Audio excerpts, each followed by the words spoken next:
All right. Hello. So if you haven't had a chance, I would highly recommend grabbing a couple pieces of paper or a notebook and a pen or pencil, because today's session is going to have a little bit of work along time in it. That is, I'm going to draw and write while you draw and write. So if you don't have those things, I recommend it. You don't have to, no pressure. But it will definitely, I think, help you get the most out of this session. All right. So I'm going to go ahead and get started. Hello and welcome. My name is Donna Copel, and I'm coming to you today from Taipei, Taiwan. I'm currently an EAL teacher at Taipei American School, and prior to this role, I worked as a homeroom teacher and a literacy coach in the Middle East. Today, we are going to explore some visual idea generation strategies to support narrative writing, that is, to support storytelling. These strategies are ones that I have developed and used with co-teachers over the years, and we have found them to be very effective in helping language learners generate ideas and begin the writing process. But before I dive into the strategies we're using, I want to make sure that I give credit where credit is due. These are not our original ideas. We've used several resources to build up our repertoire of strategies for idea generation. Jennifer Saravallo's The Writing Strategies book and Colleen Cruz's The Unstoppable Writing Teacher, as well as the work being done by the Reading and Writing Project at Columbia University, have all informed our practice around creating some of these visual aids with students. Bette Fetter's book, Being Visual, as well as the research collected in Cultivating Literacy in Diverse and Multilingual Classrooms, have also influenced our practice. The strategies that I'm going to present to you today draw on the work of these educators and researchers.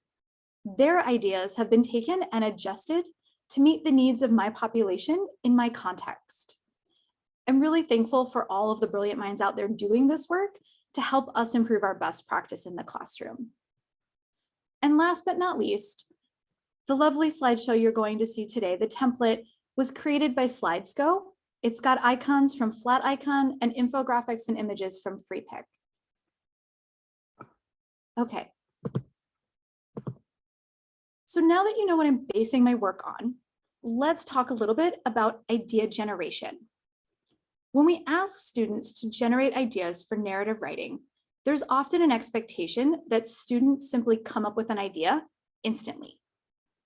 They need an idea so they can begin the real work of writing. But by rushing our students through idea generation, we are doing them and ourselves a pretty significant disservice. Most elementary school students will write multiple pieces during a given narrative writing unit, so they're going to need multiple ideas. If we're asking students to do this work, we must recognize that it takes time. And by giving it time, we signal to students that this work is valuable, that students' ideas are valuable, and that we value the writing process, not just the end product.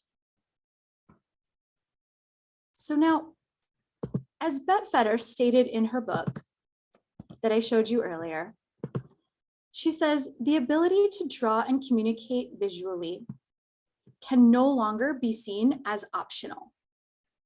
As language teachers, we know that visual aids matter.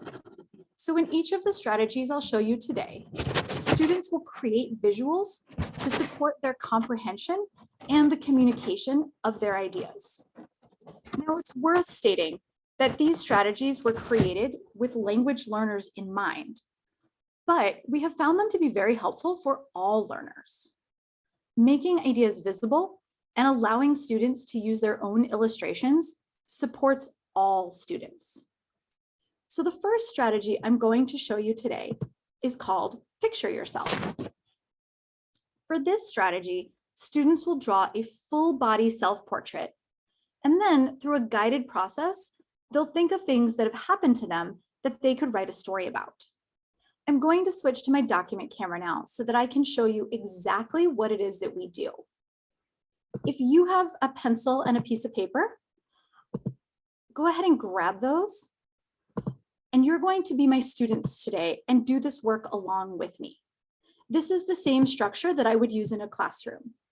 Students would work along with me. Okay, so step one, you're going to draw a whole body self-portrait of a reasonable size.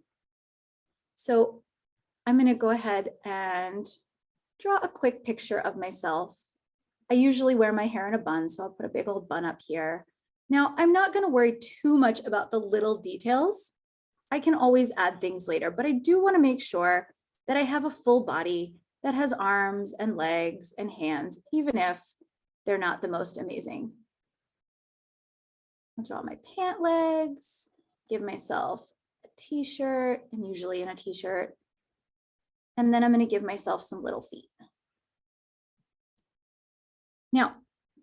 Now that I've got my body drawn, and I hope you're drawing along with me, you're drawing a little self-portrait of yourself, I'm going to move down my body and think about things that have happened that I could write a story about. Now, I'm going to go a little bit fast because we're adults. Of course, you would move slower with your students. So let's start with our heads. So let me think, what are some things that have happened to either my hair or my head or my face that I could tell a story about? Oh, I know. There was the time that I got some gum in my hair. So maybe I'll draw like the dark spot of gum and then I might label it gum. Yep, I could tell that story. Oh, I could tell you about the time that I walked into a cabinet door and I got a black eye. So maybe I'll just like color my eye a little bit. And then instead of maybe writing, I might model just drawing the cabinet door and maybe like a little arrow from the bottom corner to my eye and back again, because that's what I hit my eye on to get that black eye. Okay, I hope you're thinking about things that have happened to you and are adding them onto your self-portrait. Maybe you've got some things that have happened with your hair, maybe with your face. Draw them on the page if you can. If it helps, you can write down a word or a phrase or even a sentence to remind you about this idea later. All right, I'm going to move on. I'm going to move on to my arms and my hands. Oh, I know. I could tell you about the time that I got pink paint all over my hand and it would not wash off. So I'm going to draw my little paintbrush here, maybe some drips and a little arrow to show that there was some pink paint happening on my hands. Definitely. Let me think about this. Something that's happened to my arms. Oh, I know. I could tell a story about the time that I got an awful mosquito bite. Maybe I'll draw the little mosquito here. And maybe I'll put a little M to label it for mosquito bite. Now, you can keep going down your body with your students. You can talk about your legs, your knees, your feet. You can even go so specific as to talk about fingers and toes if you want. I find that it helps to have students turn and talk to a partner to share one of their story ideas. It helps our language learners to hear those peer language models as we do this work. Now, in terms of structure, I've done this both with whole classes and small groups. Your structure of how you present and how you work through this is going to depend heavily on your students' needs. So let me show you an example of a first grader's piece of work, and that'll give you a nice idea of what kids can do. So this is one coming from one of my students.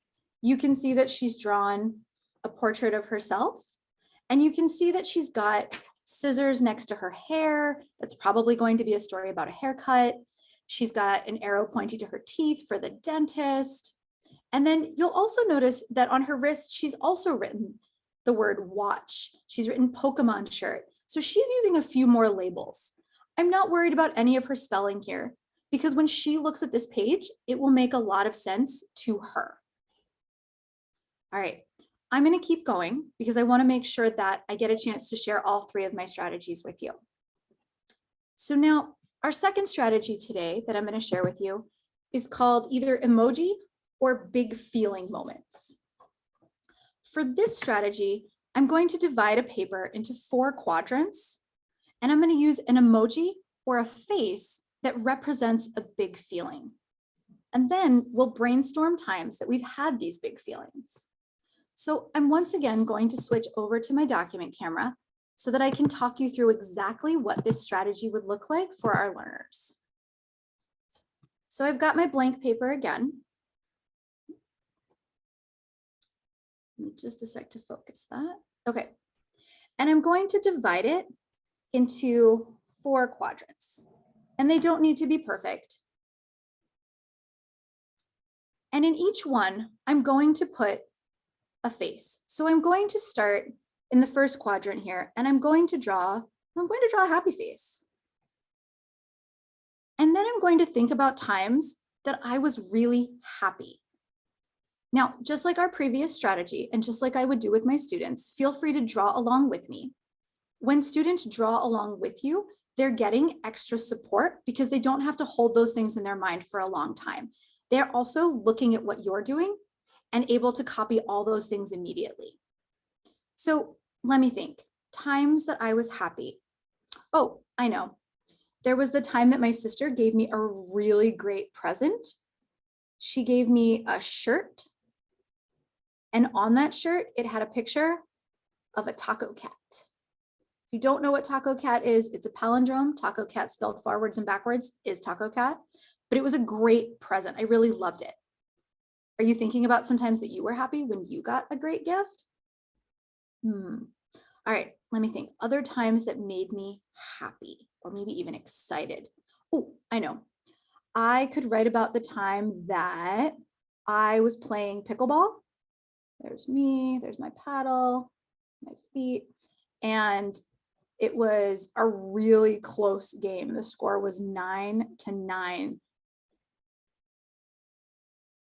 And in the end, we won. So maybe I've drawn a little thing, I've put my score, maybe I'll even write a P for pickleball so I remember what that was. Let me think. Oh, I could tell you about the time that I went to a really fancy bubble tea shop here in Taiwan. So I'll quickly draw my bubble tea. And what made it really extra fancy was they put a flower that had some really lovely leaves in my bubble tea. And I was so happy. It was so delicious. So maybe I'll label this one. Maybe I'll write bubble tea below it. Okay. So now you can always, as we move on, go back to your happy box and be adding ideas if you think of more. But I'm going to move on so we have time today. And in my second quadrant, I'm going to draw a sad face or an upset face. And I'm going to think about times that I was feeling sad or that I was feeling upset. Well, there was the time that I fell off my bike. So let me draw a quick bike here. I fell off my bike, and when I fell off my bike, I really hurt my hand. So I'm going to draw my hand, and maybe I'll draw some like scratch marks on my hand because I really hurt my poor hand there. And maybe I'll label this like fell off bike. Maybe I'll use a phrase to label this time. Oh, I know. I could tell you guys about the time that I spilled my cup of tea on the floor of the classroom. That made me really sad. My poor tea. I couldn't drink it. So I hope you're getting the idea as we move about how you can make these ideas visual. Now, I would repeat this process with the 2 other quadrants. I might use faces like disgust with the tongue sticking out. That's a very popular one with students. They really like writing stories and coming up with ideas that were really disgusting for them. I might consider using an angry face with those angry down eyebrows and tell about times that I was really angry. I might even want to subdivide a little bit, and maybe I'll draw a shocked or scared face. You can use this template as you see fit. I'm fine with kids drawing just little pictures. I'm fine with them labeling. I'm fine with them writing sentences or phrases. Now, you're likely, as you do this work, going to have kids with ideas that are similar to yours. And this is great. If I tell the story about the time I got a great gift, I've done this on purpose so kids can think about a time that they got a great gift. I try to make my ideas things that kids can relate to. Now, for beginner language learners, I will use ideas that happened at school. For example, maybe we had a fire drill or the time that I spilled my tea, because both students and I were there for these events. So I could coach them through writing this story because I know exactly what happened. I can scaffold as heavily as I need to, which can be really valuable for our beginning language learners. So here's an example of what this looks like when a student does it. And again, this is coming from first grade because that's the grade that I work with. And you can see that this student has done a really nice job. She's actually subdivided her final quadrant as well. In the happy box, she's labeled birthday. In the sad box, she's labeled jazz. And she's got a little sentence off to the side when she says, I came off the show, I think is what that says. In her other boxes, she's got some speech bubbles. And she's really taken control. She only has one idea in one box. She's got 3 ideas in another. And that's ideal for this kind of work. The students can really decide how to use this template to best meet their own needs. Now, for the third and final strategy I'm going to show you today, this one is called Map My Life. And for this strategy, kids are going to draw a simple map of a place that they spend a lot of time. It might be the playground, their bedroom or their living room, maybe it's your classroom.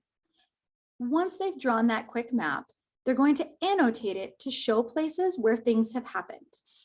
So once again, grab a piece of paper and your pencil so that you can work along with me.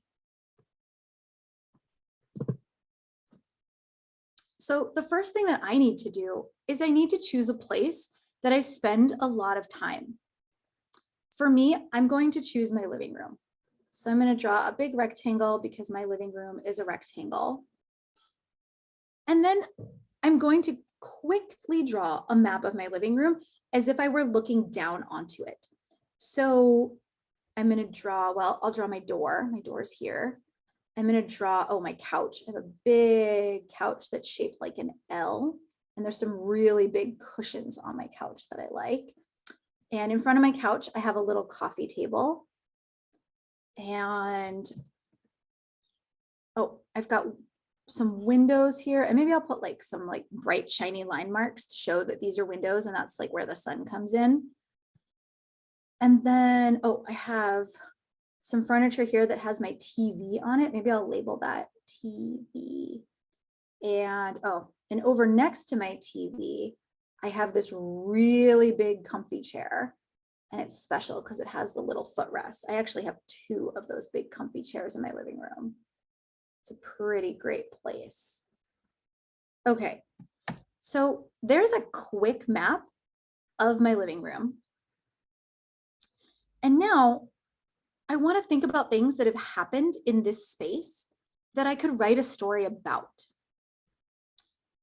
So I'm going to quick draw and maybe jot down a few words as well, just like I did with my other strategies. Okay, oh, I know. There was the time that my cat, Mochi, clawed my favorite chair. So maybe I'll draw some zigzag lines here to show that he's clawing, and maybe I'll write the words claw there. Oh, yeah, that was something I could tell you the story. I could tell you the story of the time that he clawed the chair. Oh, I know. I could tell you the time that I was sitting on my couch. So I'll just draw myself real quick. And you might be noticing that I'm drawing a little bit of feeling on my couch, on my face. And I'm also drawing a friend. My friend and I were sitting on the couch when an earthquake happened and we started shaking like crazy. So maybe I'll draw like some crazy shaky lines off to the side here to show that we are moving. Ooh, that was kind of a scary moment. Oh, I could tell you about the time that I broke something. I dropped my plate. So I'll just draw kind of like maybe like half a plate and like maybe like some bits. It fell off the table and onto the floor and it broke. So I'll have like my little arrow being like, down goes the plate. Oh my gosh. And maybe I'll label it plate, maybe just a PL for that blend at the front. Plate. Got it. Okay. So I could think of more ideas to put in this space if I have a few more minutes. And you'll give students much more time than we've done today. But I do want to give you a moment to have a look at what this looks like when a student does it. I'm going to share an example with you, and the student that I'm going to share, she's chosen to draw the classroom and then add ideas to that. So take a look. In this student's Map My Life, they've drawn students on the carpet. They're holding flashlights. So this is probably a story about the time they played a game with some flashlights. She's got students at tables who are doing a puzzle, some other time that she played Yahtzee. On the left side of the picture, it says planting potatoes. So she could tell a story about the time that she planted something. There's kids lined up by the door. That might be a fire drill, or maybe something else happened that I don't know about. But there's lots of story ideas on this kiddo's map that she will recognize and be able to use on her own. Now, I've shown you 3 strategies today, but in a given unit of writing, you're likely only going to use one of these strategies. So you want to make sure you choose the one that works best for you and your students. If you have beginning English speakers, you may want to use picture yourself or the big feelings emojis strategies. We found that our beginner students work well with these strategies with some to minimal support. The Map My Life strategy is a bit more advanced, and as students have to visualize their space from a bird's eye view. And this can be sort of tricky, especially for young learners.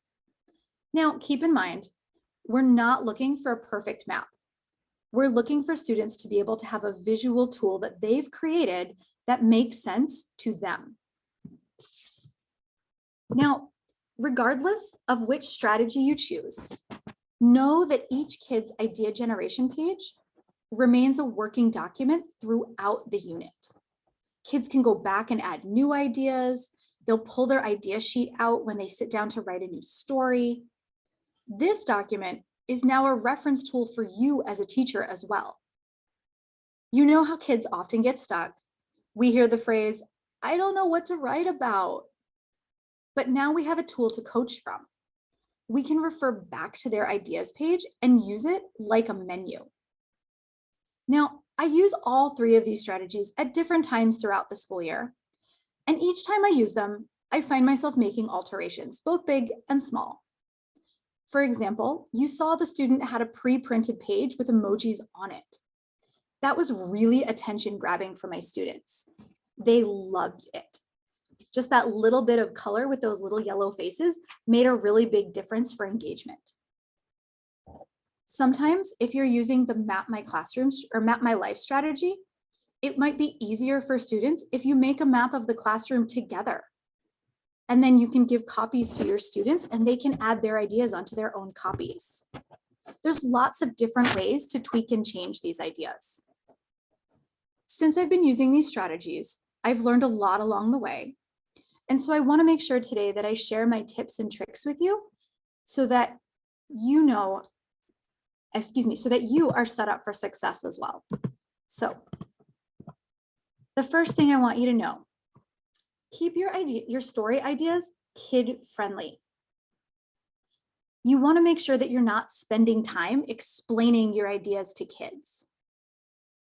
You want to talk about topics that kids can relate to and understand easily. If you're not sure what ideas to pull from your own life, I encourage you to think around some of these common themes.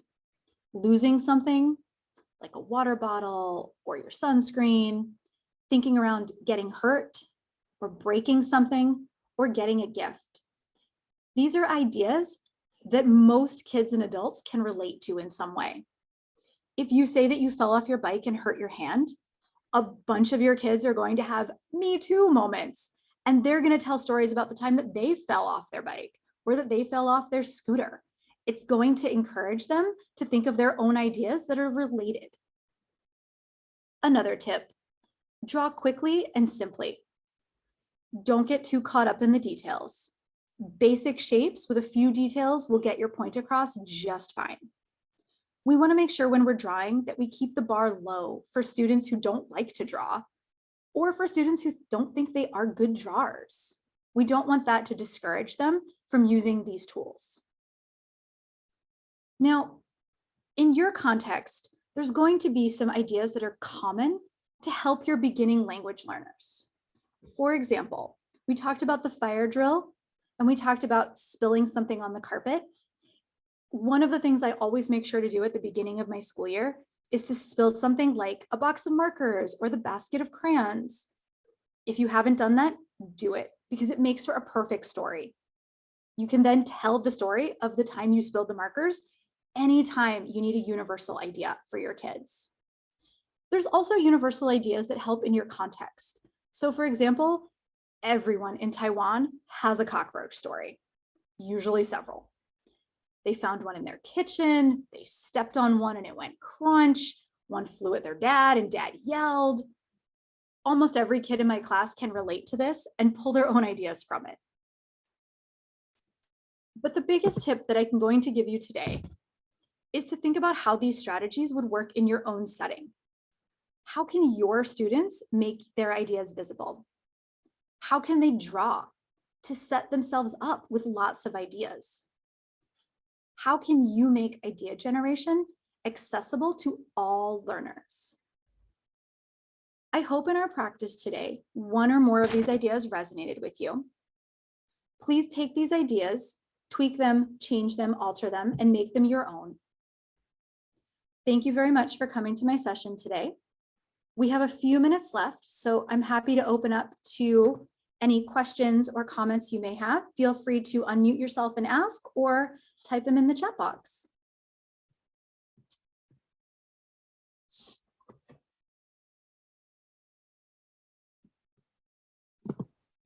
Hi, Donna. I'm Simon. I'm based in Hanoi.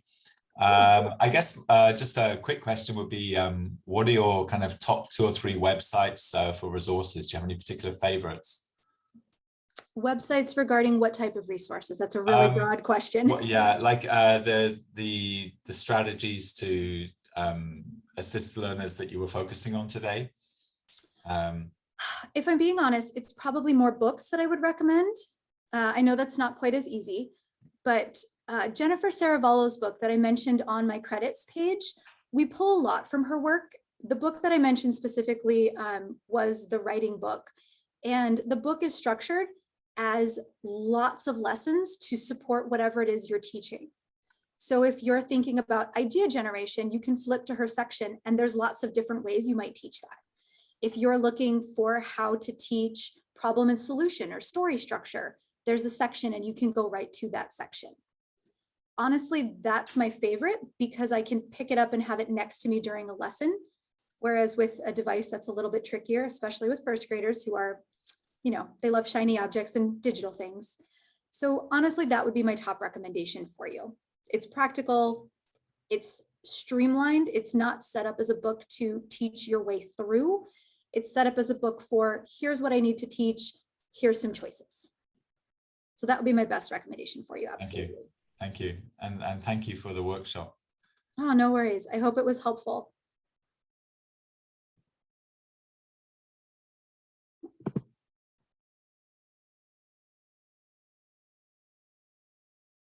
Yes, the think aloud. Thank you, Jessica, for pointing it out. The think aloud, all the things that I was doing with you today, I would say in front of students. I would say things like, let me think, oh yeah, I've got it. And I would get that excitement and that enthusiasm going. I would go slower. Obviously, today was a presentation for professional adults. With your students, for me, this usually takes about a period to do. Our periods run about 35 to 45 minutes. And our kids generally do quite well with this. They enjoy it, they like it. Be aware, and I probably should have mentioned this in my tips and tricks, it's going to be a little bit of a noisy time. Kids can't keep their ideas to themselves. They desperately want to shout them at you. You may just need to take a deep breath and keep moving. That's okay. They're engaged, and that honestly makes everything better. Thank you. I'm seeing some lovely messages appear in the chat box. Good, good. I'm glad that this will be immediately useful. Honestly, that was my goal today, to give you at least one thing that you could take back to your classrooms or to your co-teachers or to whatever your situation may be. All right, it's about 11:30 and I don't want to keep you, but thank you again for coming. And I encourage all of you to go out and be idea generators with your kids. Thank you so much. Thank you.